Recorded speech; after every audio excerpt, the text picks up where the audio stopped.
You are listening to Power Marketing with Kevin Lee.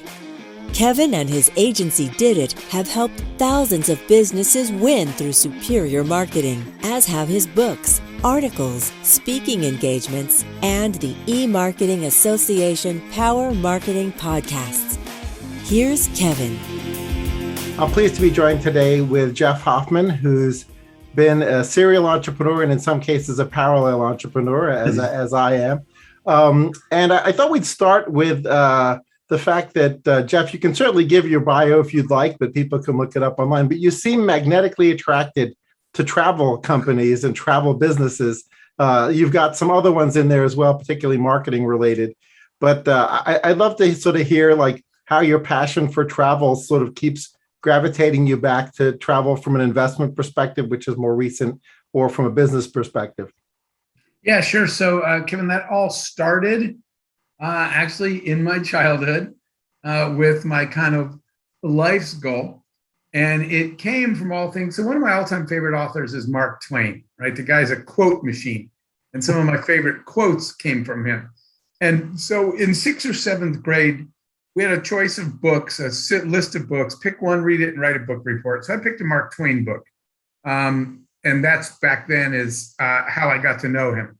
And I opened the book up, and there's a quote from Mark Twain that said, "Travel is the fatal enemy of prejudice."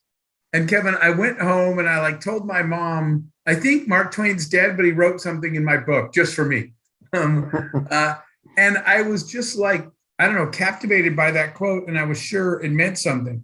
So I thought about it, and I decided that for me to someday become the person I want to be, I would have to go see the world. I grew up in the Arizona desert, and I got to go see the world.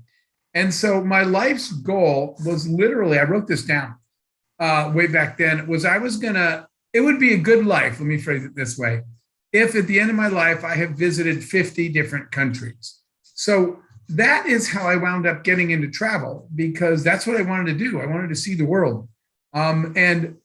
When I told my friends back then, I'm going to go see the world, everyone's like, dude, go get a job, because no one's going to pay you to fly around the world. There's no job called fly around the world and we'll pay you. And I was like, okay, but what if I create that instead? So that is why I started travel companies in my very first startup back in my 20s, because I wanted to travel and still be able to pay my bills. So the answer to that was get in the travel industry. Right. And I think I read one of your recent investments, Allude, is sort of a new take on travel. So I know you weren't the originator, or I don't believe you were the originator of it, but it's something that you're clearly betting on. So I'd love to hear sort of what the thesis is there. Absolutely. So, here's the normal travel process. I got a 3-day weekend. I'd like to go somewhere. I look in my wallet or my checking account, especially sort of, Gen Z, millennials, et cetera. And I got $500 in a 3-day weekend. What can I do for that? That's what I'm thinking. The normal process, though, is I go online and I say, could I get to Cancun? Oh, geez, that's going to cost me $1,100. Can't afford that. What about New York? Can't afford the hotels. So you try to find something to do, and you keep overruling them because you can't afford them. So what the guys from Allude did was they said, look, and they're in that age demographic. They said, we're just going to write an app that you say, I got $500 in a 3-day weekend. What is something cool that I could do? So it's budget driven travel. The first question is how much money and how much time, and then based on your profile, what's a fun trip we could create for you? So that's why I loved the idea and got involved, because I had not seen anything else that was based on your budget. Again, I got, what can I do that's fun for $500 this weekend? That's the way a lot of people really want to travel, but that's not the way travel sites are designed. So anyway, that's why I got excited, and that's why I got involved, and we just launched it. Great. Well, I look forward to tracking its progress. I agree that particularly as for many people, staycations have become sort of the modality of travel due to a combination of budget and restrictions. That would seem to meet that need pretty effectively. Exactly. It's kind of timely for sure. Cool. And obviously, both of us have a passion for social impact and social good. Maybe manifested itself a little bit differently. I love the story that you tell about there is no they, right? Because it gets on the wall behind me in giant letters. There it is, right? And in my case, my there is no they epiphany really had to do with how much social impact and revenue could I generate personally as a philanthropist versus building cause marketing platforms, and I decided sure. I could generate a lot more doing cause marketing platforms. I had no idea my first cause marketing venture, We Care, would end up plateauing at over 8 million, and then get inspire Amazon Smile, because we finished our A/B test for them, and it demonstrated lift in conversion rate and shopping cart size. So they decided to go off on their own. So I can't say we would have reached the 300 million that they're at now had they left us alone. So my karma is in a good place. But on there is no they, obviously that is sort of one way of delivering social impact is through pure philanthropy. But you also, the Global Entrepreneurship Network, I think is a different way of delivering social impact. And I'd love to have you share the backstory for that. Sure. So, part of it, of social impact, right, is trying to help as many people as you can. But the more scalable way is to teach people how to help themselves. And so we had a really simple mission statement for Global Entrepreneurship Network, which was to help anybody anywhere that wants to launch a business be able to do so. So Global Entrepreneurship Network was designed, I think we're at the 12th year now, was designed to really help create the support structure and the ecosystem around entrepreneurs. What do they need? The resources, the education, the network. I got a business idea, but I live in a village in Senegal. Is there any way I could launch my business? What do I do? How do I do that? So that's what we launched it to do. I'm very proud to say that we're now in about 190 different countries, that there are Global Entrepreneurship, Gen chapters on the ground, teaching people how to launch and grow businesses. So that's what we focus on. You achieve your own economic independence or solve the problems where you live by being, starting your own companies, being an entrepreneur there. And we provide you the education, funding, and just generally the ecosystem and resources around you to increase the odds that your business will work and you'll be able to launch it. That's what Gen's all about. Yeah, that's absolutely great. I've been sort of following its progress over the years, and I'm super excited about that. It seems like that same sort of help people grow and launch manifested itself in a different way with your going public show, which is coming up. So what was the catalyst for that? Yeah, so really, really excited about that. And, the real catalyst for that was democratizing investing, which we saw people got a little sick of back during the GameStop and AMC thing when people were making a point. But, going public, the show, you can think of it as like Shark Tank, except the TV viewer gets to make the investment, not the sharks, right? Why are you watching Mark Cuban just get richer every week? So if it's a good company, he buys 30% of it and he gets richer and you're just watching. And so what we said was, there is it's a regulation, a Reg A plus, an SEC exception that enables you to crowdfund to raise money this way. So we took advantage of that. It took a lot of doing to get all the approvals. Said, let's make a show where viewers can look at these companies on TV. On the show, I'm a mentor, so not a shark. I am helping the companies grow and getting them ready to go big. So you'll learn something watching the show about what it takes to grow a company. But if you like the company, you can buy stock, whatever. There's no minimum or anything. Anybody, anywhere in the world, 18 and over can do this. You can buy stock in the company pre-IPO at a pre-IPO price. And then the companies that make it to IPO will go public live. We'll air those live from the NASDAQ, and you'll get to see your money turn into, an actual liquid asset. So we're also, one more thing, Kevin, we're focusing very heavily on underrepresented founders. Our first company, because they just don't get the chances. Our first company is 2 minority females. We have another company that is 2 ex-military US veterans. So we're trying to company that's only women. We're trying to give underrepresented founders a chance, and the show will start airing in October, streaming everywhere. So we sure hope people watch it. By the way, I'm secretly hoping you're going to ask about Unreasonable too today. Well, there we go. You made your own intro for that one. So absolutely. Go ahead, rock and roll. So yeah, because that's kind of the third thing I spend my time on now, which is Unreasonable Group, which is named after the George Bernard Shaw quote that says that all progress in the world is dependent upon unreasonable people because they think they can change everything. Unreasonable is our social entrepreneurship. It's like the Global Entrepreneurship Network, except it focuses more on scale-ups, not startups, and it's only social.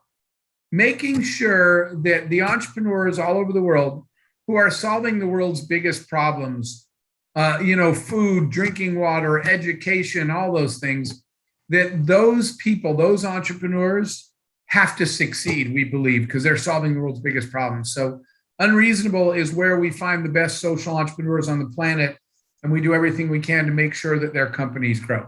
So I just wanted to mention that one as well, because that's the other manifestation of social impact. Great. A question, sort of trying to look to the future on the Going Public show. Obviously, up until fairly recently, it was only accredited investors who could take advantage of sort of pre-IPO investing. And of course, those people will still be active. Do you have any gut as to whether most of the participants in the funding rounds as a result of the show participants will be accredited investors, or do you think it'll really be the long tail? So I think there's a long tail, but again, I'm not the finance guy. There is a set of questions, if I am correct, that you answer before you make an investment. And I think that's designed to protect people and make sure they know what they're doing, right? And before you make this investment, you've been informed and educated. But yeah, the whole idea was to bring investing to a whole set of people that never qualified before, never got the opportunity. So yes, we expect a lot of long tail first-time investors, and we're particularly excited about that. Great. So shifting more to wearing our marketing hats. Absolutely. Which marketing channels sort of have you most excited, for your own ventures and for Elude? What do you think? How differently do you think you would deploy marketing budgets now versus sort of pre-pandemic and back in the Priceline days? It's so funny because when you go all the way back to Priceline, there wasn't really online marketing. Right. So the William Shatner television commercials, the company didn't really have a choice. TV still was the predominant thing. In fact, back at the company's early days, we did a lot of radio advertising, right? Because there weren't so many channels. So back then, you didn't have the channels you have today. Obviously, today, social media is, the primary influencer of buying. So we do a lot in other things that I'm involved in as well. And, in all honesty, Priceline wasn't a technology play. It was a marketing play, right? It really was all about educating travelers to draw them to the site and explaining the proposition. Remember, it was the name your own price, reverse auction. So you had to market to people and explain to them what the name your own price thing means, and therefore what a reverse auction is and how they could get a great deal on a hotel room. But it's so interesting because it's so demographic dependent. I do a lot of charity work. I have my own youth charity called World Youth Horizons. TikTok is a huge marketing channel for the youth below a certain age, because that's where they spend their time. That's where they get influenced. So if you're marketing through the influencers, the TikTok influencers that generation listens to, you have much more effective marketing. As you scale up in age, Instagram is extremely powerful. Facebook ads are powerful with a certain demographic, but there's no one. You can't say Facebook doesn't appeal to all people at all ages. Neither does Instagram, neither does Twitter, right? And neither does TikTok. So it's interesting that you as a marketer have to really draw that line between the demographic cut of your desired customer and which social media channel they spend the most time on and they get the most influence from. But I think that's fun, experimenting with and messaging out across the different channels to see what resonates with what demographic slice of consumer. That's the fun of marketing, is solving that puzzle. Yeah, absolutely agree. And when we've got clients whose demographics bridge that, or they're trying to simultaneously market to different segments, we're huge fans of not only using the different channels, but using completely different messaging. Right? Yeah, absolutely. Yeah. That's a really interesting marketing thing, Kevin, because I see people that say, hey, we doubled our marketing budget and our sales aren't really going up. And I'm like, because you're delivering the right message to all the wrong people, or you're delivering the wrong message to all the right people, or you're delivering the wrong message to the wrong people. So doubling your market budget was never going to work. And so that focus on narrowing your message, by the way, I'm a big proponent in marketing of narrowcasting, not broadcasting. Pick the channel, market the message in the channel to the people that are most likely to buy, instead of people think, a straight sort of CPM equation. If I want to double my sales, I just need to double my marketing budget and double the amount of traffic I'm driving. And I don't think that's it. I think it's spend your time zeroing in on narrowcasting, not broadcasting, on who exactly is my sweet spot customer. What is the message I need to deliver to them? And where are they? Where do I find them in marketing channels? And so that I can get the exact right message to the right people, instead of having this super broad marketing message that I blast out everywhere and hope someone appeals to it. That is not the answer, even though there's a lot of traditional sort of thinking about that. Just spend more and you'll get more customers. I don't like that approach at all. Yeah, as a matter of fact, that approach backfires even more now, because, back when you and I were first buying media, you get a discount by buying more. But yes, now it's all auctioned, right? And so the more you buy, the more expensive it gets in search marketing in particular, but in social and programmatic as well. You get no volume discounts. So it makes it even more important that you know exactly. Which audience you're going after. And, our sort of mantra for that is, right audience, right time, right message, right? So timing is another key factor there. Yeah, I completely agree with that. And that's part of, let me say this, one of the things that helped us be successful is we took the time to study a day in the life of our customer, right? So that we could focus in on the timing by understanding what's going on in their world, in their lives, in their heads, in their hearts, so that you can sort of get your timing right. Because what's important, and there's two parts of timing. One is the clock timing, right? When do I deliver my message? When do I have brain share and heart share from them? And then the other part is, how is your message resonating with what's going on in the world, right? So COVID was a timing event. There were a lot of things change in the world. So some messages that were not received well before COVID were received completely differently during COVID, because people never knew they were going to be home from school and home from work. So now all of a sudden they're listening in a different way. So yeah, timing is big in many ways, but it takes work. You got to study and figure out what's the best timing for your marketing message.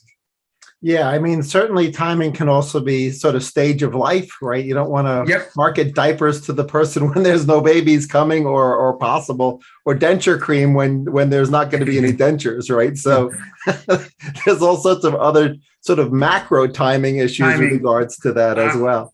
I agree. And back, when we were kids, only direct mail could narrowcast, right? I mean, now, and we had to watch TV commercials that had nothing to do with us.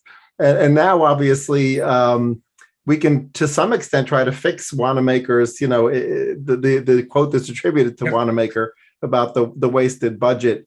So do you still get a chance to sort of play with marketing budgets now, or is it no? Really most more definitely, they're just not mine anymore.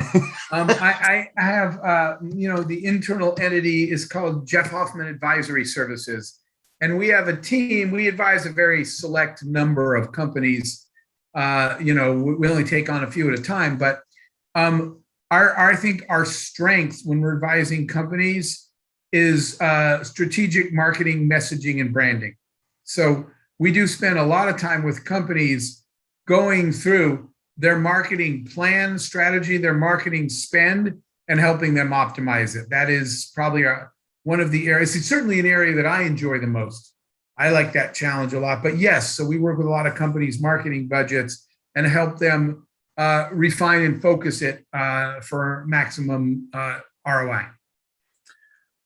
Switching gears to some extent, but still staying overlapped with marketing. One of the things that I've really enjoyed hear you speak about in the past is the importance of having the very best talent, right, from an HR perspective. And I think in the marketing business, and particularly in the agency business, that's more true than ever, right? Is the difference between a mediocre individual and a really great person in that particular category of subject matter expertise is really, it's orders of magnitude different. Yes, it's not linear, it's exponential. Yeah. So I'd love for you to talk about sort of when you had your epiphany with regards to that, because I think from managers people who are hiring or entrepreneurs, if they don't have that epiphany, right, then they're going to have a much harder time.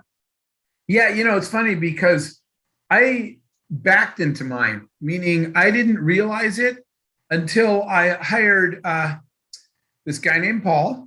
And I hired Paul. Really, the part I knew I wasn't getting right was sales, because I'm just not a closer. It's not my personality type, right? I could go and I could give a pitch and therefore promote or market, but I didn't come back with the sale. And so one day I said, I got to find someone who lives and breathes sales. That's, the quote closer. And it shouldn't be me anymore. Just because it's my company, my idea, I'm the CEO, makes no sense. I need a closer. So I went and hired this guy named Paul. This was early on, one of my first companies. And when Paul came in, he said, whoa, wait. He said, I'm not even going to go out and try to sell anything because the marketing's wrong. He said, let me explain. And he sat down in everything from, everything you and I just talked about, from the targeting, the timing, the messaging. And he started rebuilding everything. And that's when I had the epiphany. I was like, I had no idea there was so much room for improvement in what we were doing. I thought we were doing okay. By the time he was done, I was like, wow, we were just way off. And he said, now I can close sales because the marketing is so much more focused and relevant now that by the time I get there, people will be much further down the mental and emotional path to buying from us. So when I watched a pro come in and do what he's been doing his whole life, I realized that just because you're the founder of a company, you should not be doing your own marketing. If you are not a quote marketing person, you need to get one. By the same token, I always use this joke that I used to tell people. I said, hey, I bought a book the other day called Home Dentistry, and I'm going to just start pulling people's teeth and pulling my own. And they're like, what, you are? And I was like, hell no, I'm never going to do my own dentistry. I'm going to go to a dentist. So that's kind of why I would say, so why are you doing your own marketing? Or why are you doing your own finance? I'm a software engineer. So I had what authority early on, right? I was like, I had what actual preparation to be a marketing person? None. I went and got both trial by fire experience, but I went back and got lots and lots of marketing education later when I moved into that. But early, it took me a little doing. It took me to see a real pro to realize the exponential value he brought. Everything was better after I brought that guy in. Yeah, absolutely. And that leads me to thinking about how difficult it is to identify opportunity cost, right? Yeah, With regards yes, to people, right? Is you sort of don't realize where you could be, right? You know where yes. you are, and you actually may actually even be comfortable or happy where you are, but you have no idea where you could Where be you if could, you Kevin, made that's that so well change. said, because that is what so many people don't realize. They'll say, "Hey, I'm doing fine," and you're right. The real question is, do you know what you could be doing? Because it's a lot better than where you are. So I think that's a great question. Yeah, yeah. Great. Well, that's it for what I had All planned right. to chat about. But if you've got any pearls of wisdom that you'd love to share with the audience, feel free to let us know Yeah, now. I think, Kevin, just one last thing. You and I just talked not only about the importance of getting your marketing and messaging right, but about the exponential value of finding a marketing pro. Um, and instead of doing it yourself just because it's your idea or your company. And I just want to add this. That marketing rock star, she's not going to wander into your office and ask you to hire her. And if you run a posting for a job, there's a good chance she's not going to answer it because she's really good and she doesn't need a job. She has one. So I just wanted to add that you got to find these people. You got to ask yourself, where do marketing people go? Are there conferences they go to? Are there podcasts they listen to? Are there websites and associations they join? And you got to go there and find them. Paul, the guy I told you about, didn't wander into my office. I said, I got to go find a rock star marketing person, and I'd rather pay a rock star, which is more expensive, and hire and not hire one other person, right? People say, well, they're so expensive, and I said, then yes, but that one person will do the work of 2.5 average people. So just hire less, but hire the rock star. That's what I wound up doing. But I had to go work for it to find him and talk him out of the job he was in. So that's what I wanted to end and leave everybody with is go find where the top marketing people hang out and go there. Whether you're going there virtually or in person, go hunt for them because they're not hunting for you. Well, I would argue that you are, in fact, the good closer when it comes to closing HR people, doing your HR role and finding those superstars and getting them to work for you.